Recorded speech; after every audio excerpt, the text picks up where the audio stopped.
Hello, welcome to InfoHub Recap, where we focus on the top issues for the past week. In our headlines, Guyana submitted its application to the International Court of Justice. President switches on Radio Oriela 95.1 FM, reiterates calls for regional administrations to work with the government.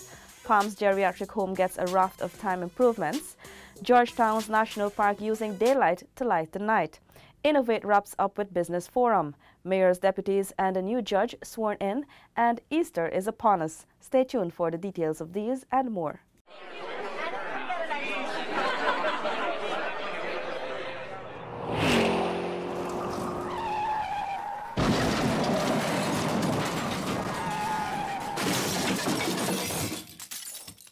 We begin with the news that President David Granger on March 25 formally switched on Radio Oriela 95.1 FM. Paul McAdam tells us more. In remarks at the commissioning of the latest community radio station to be established, President David Granger noted that no society can function without information, access to which, he reminded, was a public good. If you're a farmer, you need information. If you're a businessman, you need information. Whatever you're doing, you're buying and selling, you need information. So today we are bringing a vehicle, a medium, a means of public information to Oriala and Separuta. Everyone can use the radio that you're getting. It's free. The new radio station, Tushaw of Oriala, David Henry, said will be of great benefit to the riverine community for generations to come. This new development is a historical milestone that will trigger further development in numerous areas such as the education, sports, tourism, forestry, culture, and agriculture sectors of both Oriala and Separuta. Learning and employment opportunities will be provided in particular for our youths to become journalists, radio announcers, and other technical staff of Radio Oriala. Radio Oriala on 91.5 FM was made possible through a tripartite partnership with the Government of Guyana, National Communications Network, and the Guyana Telephone and Telegraph Company. Among those in attendance at the launch were Acting Prime Minister Carl Greenidge, Minister of Indigenous Peoples Affairs Sidney Alicock, Minister of Social Cohesion Dr. George Norton, Minister within the Ministry of Indigenous Peoples Affairs Valerie Garridalo, GT&T's CEO Justin Ned, and high-level regional administration officials. Paul McAdam for InfoHub. Paul joins us again. He tells us that the head of state reiterated his call for regional administrations to work with the government. During delivery of remarks at the launching of Radio Oriala on 95.1 FM, President David Granger highlighted East Berbice Quarantine, or Region 6's importance and the need for all to work together for its development. I expect the regional chairman to be here because this is part of his region. And there's also local government represented by somebody named David. I don't like to go to meetings without somebody named David, you know. So whenever there's a David, I feel comfortable. You know. I sit down next to David. But what you see, ladies and gentlemen, are three levels of government: the local level, the regional level, and the central or national level. But we have to work together. We can't fight each other. We can't absent ourselves. We can't stay away. President Granger further emphasized the important roles of the region, which holds several tongues. I believe that every region must have its own aerodrome. So business people can come from other countries. They don't have to use backtrack. They can come in front track and do legitimate business. They must have colleges, so their young people don't have to go to Georgetown to go to the best secondary schools. The head of state added that his government will continue to work for the socio-economic development of the region. They must have law courts.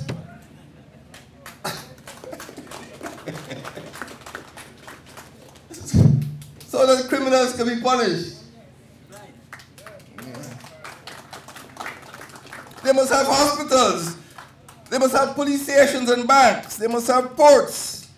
They must have a good highway system so people can start driving from Coriverton to Oriala.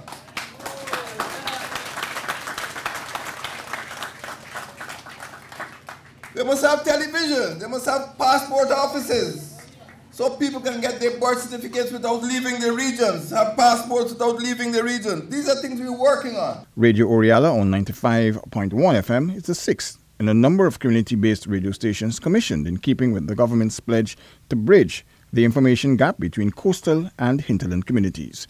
Paul McAdam for InfoHub. The National Park's facilities are now further enhanced following the installation of solar-powered streetlights. Renata LaFleur has the details. A total of 45 integrated standalone solar-powered LED streetlights were installed at the park to ensure safety and cut cost. At the unveiling ceremony last Friday evening, GEA's head, Dr. Mahender Sharma, said the initiative represents significant savings for the national park. These are 80-watt lights that are replacing existing 250-watt inefficient lights that were there before. So that is the reason for the savings that I'm talking about. This is not the only initiative. You may have heard of our earlier work in Bartica, where we installed 20 similar solar-powered streetlights, and we had done 12 solar-powered streetlights in the Stabroek market. The $8.1 million venture involved the replacement of mercury vapor lamps rated at 250 watts with the more energy-efficient 80-watt solar-powered LED. The solar lights are designed to dim by 50% when no motion is detected and return to 100% brightness when motion is detected. Commissioner for Protected Areas Commission Denise Fraser said the savings accrued can be directed towards the maintenance and rehabilitation of the national park. We are very happy now to be able to have solar lights in the park. It has been estimated that there are about 1,000 users in this national park every day. So these are the people who are going to be benefiting from these solar lights, in addition to the fact that we will be saving on our electricity bill. The lights avoid the use of fossil-based energy from the grid and are not affected by power failures. Renata LaFleur for InfoHub.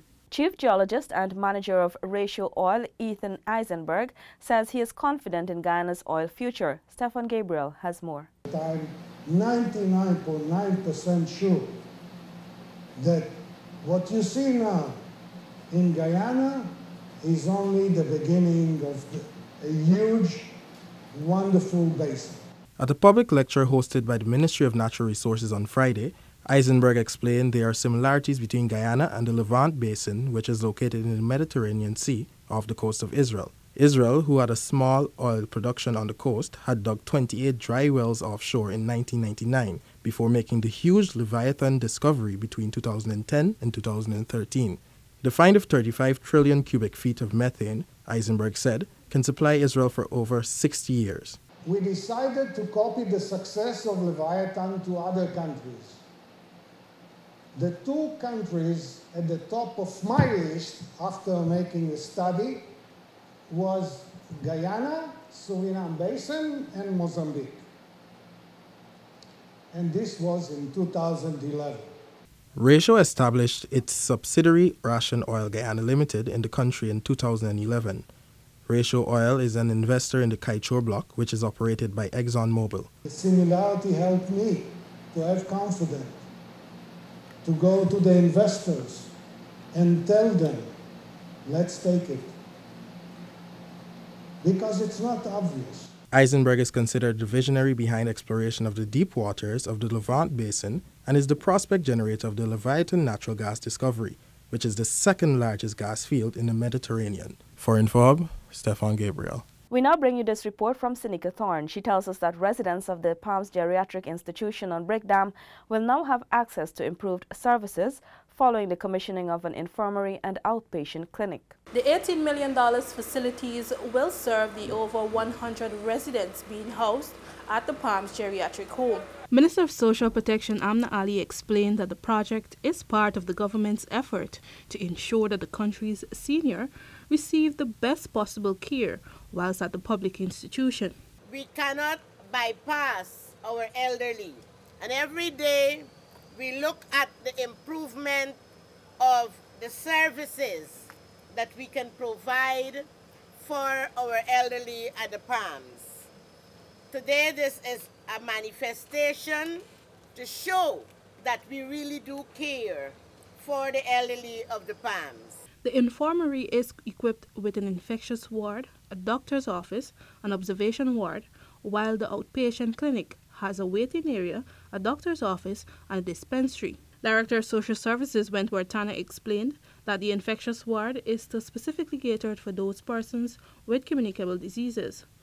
This will ensure that they are not mixed with the other patient. So we took a lot of things into consideration. There are special bath rails, special bath stools to ensure that the best possible care can be provided here for persons who are either transitioning from the Georgetown Hospital back to the Palms.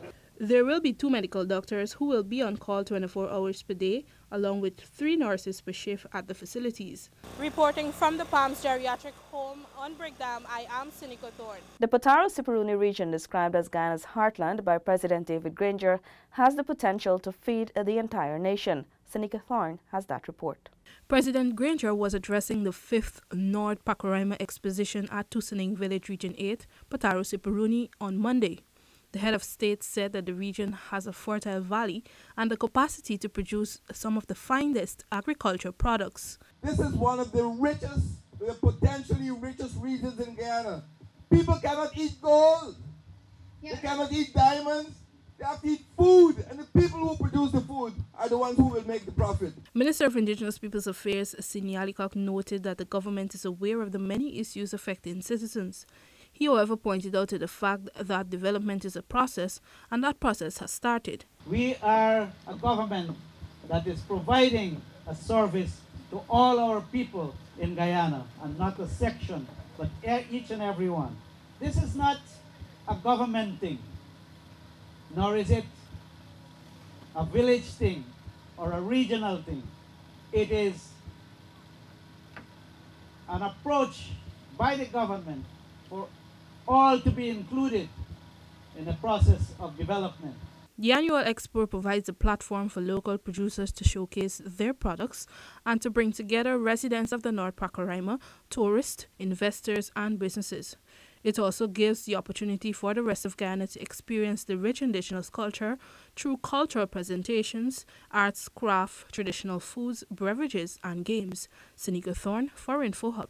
First Lady Sandra Granger opens first Science, Technology, Engineering and Mathematics STEM Robotics workshop in Linden. Renetta joins us again. 32 students from Harmony Secondary School are participating in the STEM program designed to spark their creativity and enable them to become technologically savvy. First Lady Sandra Granger urged the students to embrace the opportunity to learn. Anything that your imagination can conceive, you can make it with a robot, and you can program it. And this is very important, because apart from the work you're doing now in school, this is where the jobs will be very soon. I don't recall if I mentioned it before, but 60% of our jobs will be done by robots. The workshop is hosted in collaboration with STEM Guyana's co-founder Karen Abrams and Team Guyana.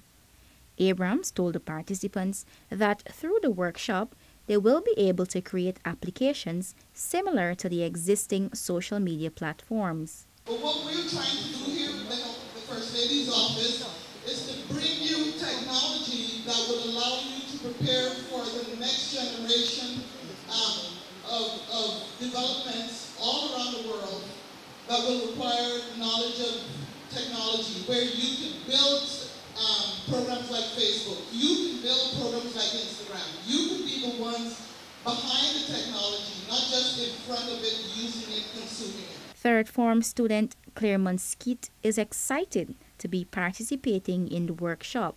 It will be something good coming to the school, because it will allow children to learn and interact more, explaining, you're getting yourself together, you learn how to build different kind of things. The 4-day program ends on Thursday.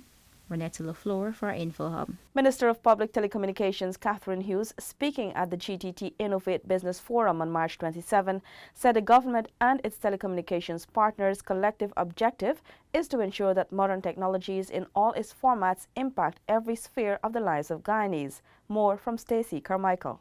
Minister Hughes, speaking at a conference being hosted at the Marriott Hotel, applauded the Guyana Telephone and Telegraph Company, GTT, for their efforts in moving Guyana further along the technological highway. This Innovate Summit and the plethora of activities that GTT hosted last weekend are really an example of two very important things. Firstly, that Guyana, having just only begun to catch up, so to speak, with the developed and developing world in terms of technology, is now pushing full steam ahead. And secondly, the GTT is a true partner with the government of Guyana, plowing ahead with similar goals and pathways towards a fully digitized nation in the shortest possible time. According to the minister, the government's investment portfolio has expanded tremendously in recent years, specifically since the announcement of the major oil find. Everyone is counting down the time when we set into motion the required legislation, the protections for data and infrastructure, and an easy investment platform. Some people believe that since there is approximately 2 years to first oil, that is 2020, that how much time we have to bring Guyana up to speed is in fact those 2 years. But I want to say they could not be more wrong. The time is now. A call was made for entrepreneurs to take advantage of the opportunities that abound, noting that only they can limit themselves. Meanwhile, Chief Executive Officer of GTT, Justin Ned, said the company's vision is to create a country that is not only connected, but where citizens can think critically and creatively. Our vision really is to give our children the confidence through science, technology, engineering, and math. The forum featured various plenary sessions focusing on topics such as e-commerce, finance, and more. For InfoHub, Stacey Carmichael. Paul McAdam tells us that the newly installed Freemason District Grand Master is aiming to have the Brotherhood become a bit more transparent. New District Grand Master and Most Excellent Grand Superintendent of Guyana, Attorney-at-Law Roysdale Ford, following his installation ceremony last evening, described his acceding to high office as a transition of one generation to the next. It's quite significant for me because it's an important opportunity for me to implement plans and changes in the district that would make the Freemasonry more relevant to our times, more transparent and more open. Brother Ford explained that the new direction will incorporate the through mission of Freemasonry and expand and publicize more of the charitable work undertaken by the centuries-old organization. And a lot of it, we have to take the responsibility for not having really informed the public in a very active way of what we've been doing over the past many years. But all that is going to change. It's part of my vision to ensure that we're more involved in the community. It's very dear. We live in a society that has tremendous social problems of all sorts. There's need for mentoring of young men. There's need to provide people with additional support in different ways. On hand for Brother Ford's installation ceremony at the Princess Romana Hotel was Pro-Grand Chancellor of the United Grand Lodge of England, Peter Geoffrey Luns. He shared his view on the significance of the installation of Guyana's youngest ever District Grand Master. He's a young man, and Masons perhaps have been accused of being rather elderly on many occasions, but actually the average age of people coming into Freemasonry is going down, and therefore to have somebody of Brother Ford's age, in his 40s, coming into the first top job in the district is very important from our point of view. Paul McAdam for InfoHub. Kite flying is a unique Easter activity locally, and despite the advent of cheaper alternatives, one man is determined to ensure that the practice of traditional kite making remains alive. Crystal Stull spoke with him. As Guyana prepares to celebrate Easter on the 1st of April, kite maker Marvin Cole has been preparing since February. InfoHub visited Marvin's kite shop at the Buxton Road front. Marvin Cole explained the genesis of his enterprise stemmed from the fact that as a child he did not have a proper kite during Easter. He started taking book page and started and I get some friends that go around him and see they doing it. And we say, all right, God, we go and start buying gift paper, get bamboo. Go to a guy was his pastor for his church. He started cutting wood for us. And we started a small something, and then we start coming out on the road front. And we come out, and then from 100, 200, 300, till we reach 1,000. Cole said due to the growth of his business over the years, he would sell over 3,000 kites annually. Some of his customers are not only from across Guyana, many are also visitors from overseas.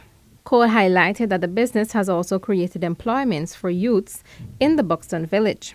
We get several workers. We get guy making the frame, who putting on the tongue, the frill, who making the baller, who setting up the templates. Them youngsters around the scum and school clothes, this kind of thing. So you can't, I tell them don't come, but still just come. When they finish, after Easter, everybody's look for some sight, something in the pocket. They can't get it, come and help them and give them anything. According to Cole, the price for his products are inexpensive. As such, anyone can afford to make a purchase. The prices range between $800 for the smallest kite and $15,000 for the biggest, which can measure up to 6 feet. He expressed gratitude to his regular customers over the years and said he looks forward to their continued support this year. Crystal Stahl for InfoHub. President David Granger on March 27 declared open the Seventh-day Adventist Church Caribbean Union Conference Pathfinder Camporee at the Lou Creek campsite, Linden Highway. Over 2,000 participants are drawn from Jamaica, Trinidad and Tobago, Grenada, Suriname, St. Lucia, St. Vincent and the Grenadines, the United States Virgin Islands, Antigua and Barbuda, and the Bahamas, among others. The camp ends on April 1. On Wednesday, President David Granger swore in mayors and deputies of 9 municipalities and a puisne judge. He also accepted the letters of credence from the new Russian ambassador. Zanil Williams has the details. As the nation prepares for local government elections this year, President David Granger swore in mayors and deputy mayors of the nation's towns this morning. The head of state highlighted that the country functions on 3 levels and they must collaborate for there to be development. Capital towns will eventually be established in every single administrative region. Town councils, therefore, must retool their administrative systems in order to become the engines of enterprise, of employment, and of economic development. Regional councillors, regardless of their political affiliation, must work collectively for the common good of their municipalities. Mayors of the 9 municipalities are in Anna Regina, Rabindranath Mohan, Bartika, Gidford Marshall, Kurivaton, Krishnandan Jaichan, Georgetown, Patricia Chase Green, Lethem, Kerry Jarvis, Linden, Wanika Arundel, Mabaruma, Henry Smith, New Amsterdam, Winifred Haywood, and Rose Hall, Vijay Kumar Ramu. The youngest elected deputy mayor, 21-year-old Maxine Hendricks of Lethem, says she is grateful for the experience and looks forward to helping develop her community. Well, it's a great honor that councillors keep, I would say, trusting me and giving me that motivation to go forward. And the support from the people also, because we interact on a daily basis. Because I think I'm a very approachable person. I think it's very overwhelming for me, and I'm honored. Re-elected Mayor of New Amsterdam, Winifred Haywood, says she looks forward to doing much-needed community work. I would want the outfalls to be desilted and work on the interlocked drains in New Amsterdam. With the floods and the rain coming, I really want to ensure that I do that. Right now with our solid waste, we have it on top. Because before times, like our solid waste, it would be picked up once in every 2 months. I can say to you that now our solid waste is being picked up once a week. We are grateful. This morning, the president also swore in Fidela Corbin Lincoln as the newest puisne judge to serve in Guyana's High Court. The president also accepted letters of credence from Russia's newest ambassador to Guyana, His Excellency Alexander Cummers. Zanil Williams for InfoHub. Guyana Thursday submitted its application to the International Court of Justice, requesting the court to confirm the legal validity and binding effect of the 1899 arbitral award regarding the boundary between Guyana and Venezuela. The application was handed over to Mr. Philippe Couvert, Registrar of the ICJ, by the Honorable Carl Greenidge, Vice President and Minister of Foreign Affairs, who will serve as Ghana's agent in the proceedings before the court. According to Minister Greenidge, in filing its application, Guyana has respected the Secretary General's decision and placed its fate in the International Court of Justice to resolve the controversy in accordance with its statute and jurisprudence based on the fundamental principles of international law. We close with this week's Cabinet Roundup from Stacey Carmichael. The Cabinet was briefed on the interventions by President David Granger during the recently hosted World Water Forum and the 24th Inter-American Congress of Ministers and High-Level Authorities. Minister of State Joseph Harmon today said the President was commended by the Cabinet for highlighting the importance of the natural resources of Guyana and the Guyana Shield to the health and well-being of the planet.